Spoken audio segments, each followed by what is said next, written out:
こんにちは、トランスです。今回は部外を攻略します。部外にはトロフィーが2つあります。その1つが15個のボールを一度に落とすことです。これは適当にやっていては達成できませんが、難しくもありません。今のようにまとめて落下させるだけです。むしろ敵が弱すぎてプレイヤーが仕掛けを作っている間に勝手に自滅されることの方が危惧されます。もう一つは全ての観光地を訪れることです。まあ片っ端からクリアしていけば達成できます。元のゲームは見ての通り対等のパズルボブルです。見た目はちょっと似すぎているように思われます。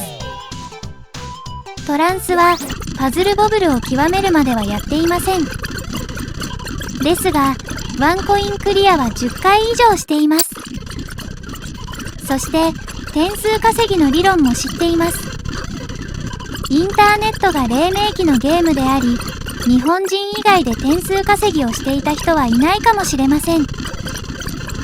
しかし伝承していかねばならない文化なので、いつの日か必ず動画で説明します。さて、見た目こそパズルボブルに似ていますが、ゲーム性は著しく劣ります。本家のパズルボブルは針の穴を通すようなコントロールを必要とします。その上でトランスが難しいと感じるポイントが2つあります。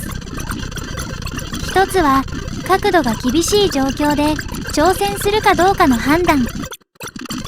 もう1つはプレイヤーが欲しいと思っている色がなかなか出てこないことです。色の出現には規則があります。これも規則を満たしながらランダムだけでなく開発者の意図があると思っています。パズルボブルをやり込んだ人なら分かっていただけるのではないかと思います。そう考えると表面しか似ていないことがよくわかります。そんなわけでトランスのような経験者がプレイすると、ただ弾を打ち出しているだけで先へ進めます。気がつくともう2度目の日本旅行になっていますね。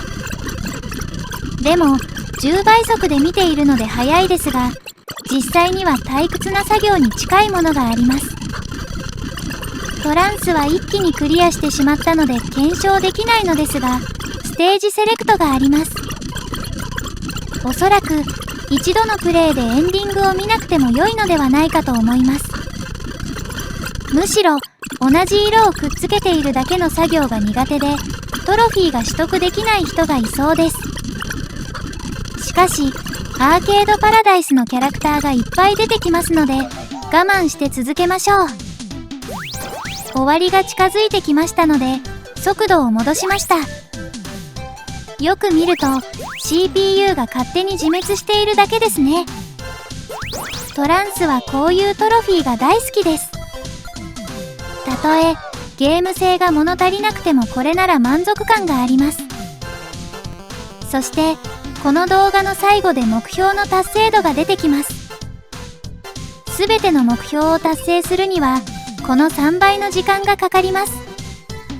いかがでしたか？また来週お会いしましょう。